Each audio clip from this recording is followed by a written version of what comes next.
ফের নাম না করে পাকিস্তানকে কড়া বার্তা প্রধানমন্ত্রীর। সীমান্ত পারে সন্ত্রাস নিয়ে কড়া বার্তা দিচ্ছেন নরেন্দ্র মোদী। এই সীমান্ত পারে সন্ত্রাসের বিরুদ্ধে লড়াই চলবে, অ্যাঙ্গোলার প্রেসিডেন্টকে পাশে বসিয়ে বার্তা নরেন্দ্র মোদীর।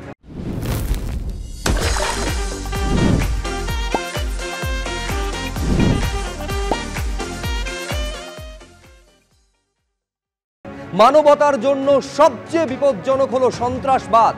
পহেলগাঁওয়ের হামলা নিয়ে সহমর্মিতা প্রকাশ করেছেন অ্যাঙ্গোলার রাষ্ট্রপতি। সন্ত্রাসবাদ এবং নাশকতায় যারা মদত যোগাচ্ছে তাদের বিরুদ্ধে যৌথ লড়াই চলবে। সীমান্ত পারে সন্ত্রাস নিয়ে কড়া বার্তা দিয়ে কি বললেন প্রধানমন্ত্রী আমি শুরুতেই দেখাবো। We are committed to take firm and decisive action against terrorists and those who support them. We thank Angola for their support in our fight against cross-border terrorism.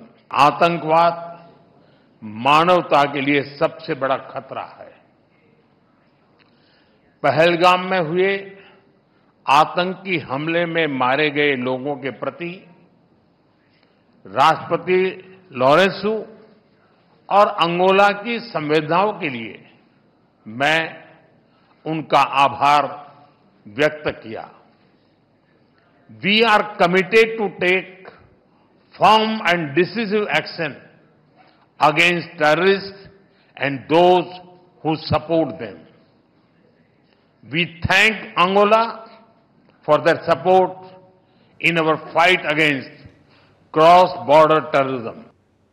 পিওকে অর্থাৎ পাক অকুপায়েড কাশ্মীর সেখানে আরও 42টি জঙ্গি লঞ্চ প্যাডের হদিশ মিলেছে।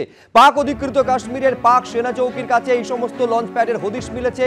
উরি, বারামুলা, কেরান, কুপওয়াড়ার ঠিক উল্টো দিকে পিওকেতে জঙ্গিদের এই লঞ্চ প্যাড। উত্তর এবং দক্ষিণ পীরপঞ্জালে এই 42টি জঙ্গি লঞ্চ প্যাডের খোঁজ মিলেছে। দক্ষিণ পীরপঞ্জালে 32টি এবং উত্তর পীরপঞ্জালে মোট 10টি জঙ্গি লঞ্চ প্যাডের হদিশ মিলেছে।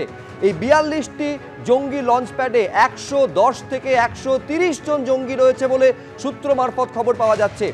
2016 সালে সার্জিক্যাল স্ট্রাইকের সময় এই লঞ্চ প্যাডগুলি গুঁড়িয়ে দিয়েছিল ভারত। আমি এই নিয়ে আরো বিস্তারিত জানবো, সরাসরি সিচুয়েশন রুমে আপনাদের নিয়ে যাব। রাজস্বী দত্তগুপ্ত আমাদের সঙ্গে রয়েছেন। আমি বলছি রাজস্বী, 9 বছর আগে যে লঞ্চ প্যাডগুলোকে একেবারে এয়ার স্ট্রাইকে গুঁড়িয়ে দেওয়া হয়েছিল, এ তো বলছি রক্তবীজের বংশধর, 9 বছরের মধ্যে সেইগুলোই আবার মাথাচাড়া দিয়ে উঠেছে। একদমই শুভ্রজিৎ, সেগুলো মাথাচাড়া দিয়ে শুধু ওঠেনি, নতুন করে এই জঙ্গি ঘাঁটিগুলোকে তৈরি করা হয়েছে। এবং তুমি যদি এইগুলোর লোকেশন দেখো, এইগুলোর উত্তর এবং দক্ষিণ পীরপঞ্জাল অর্থাৎ পাক অকুপায়েড কাশ্মীরের দিকে একেবারে আমাদের যে নিয়ন্ত্রণ রেখা এলওসি লাইন অফ কন্ট্রোল বরাবর যেভাবে আমাদের সেনা চৌকিগুলো কাশ্মীরের বিভিন্ন সেক্টরে রয়েছে, সেইগুলোকে লক্ষ্য রেখে তার মাঝে যে সমস্ত গোপন পথ রয়েছে সেইভাবে গতিবিধি নির্দিষ্ট করে এই লঞ্চ প্যাডগুলোকে পাক অকুপায়েড কাশ্মীরে তৈরি করা হয়েছে। দক্ষিণ এবং উত্তর পীরপঞ্জাল এইগুলোর মধ্যে বারামুলা, উরি, কুপওয়াড়া, নৌশেরা, আখনুর, পুঞ্চ, রাজৌরি, এই যে সমস্ত নামী সেক্টরগুলো যেগুলো দিয়ে বিভিন্ন সময় জঙ্গি হামলা হয়েছে, অনুপ্রবেশ হয়েছে, সেই সমস্ত জায়গাগুলোকে টার্গেট করে করে ওই দিকে অর্থাৎ পাক অকুপায়েড কাশ্মীরের দিকে এই লঞ্চ প্যাডগুলো তৈরি হয়েছে।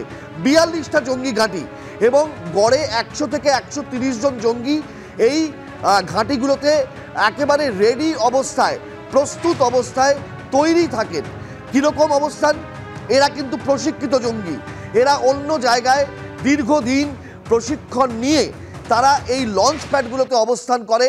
যখনই সময় আসবে এবং এদের প্রভুদের অর্থাৎ এই হ্যান্ডলারদের, এই জঙ্গি নেতাদের নির্দেশ আসবে, সেই সময় এরা বেরিয়ে আসবে রাতের অন্ধকারে এবং এরা চোরা পথে, গুপ্ত পথে এরা ভারতে অনুপ্রবেশ করবার চেষ্টা করবে ভারতকে রক্তাক্ত করার জন্য।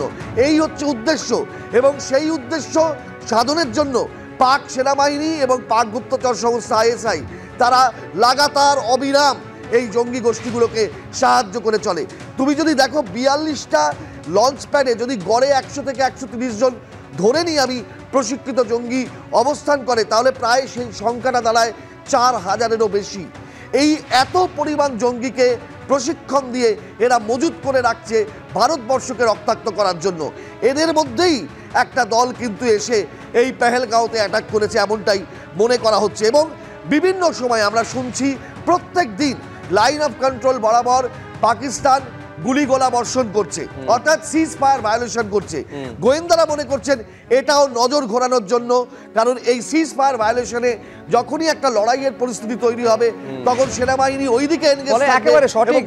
এইরকম একটা জায়গায় হাই টাইম অনেকে বলছেন যে 2016 থেকেও আরো বড় প্রত্যাঘাত করার, তার কারণ শুধুমাত্র লঞ্চ প্যাডগুলোকে গুড়িয়ে দেওয়া নয়, পাকিস্তানকে এমন একটা শিক্ষা দিতে হবে যে জীবনে আর চোখ তুলে তাকানোর সাহস ভারতের দিকে করবে না পাকিস্তান।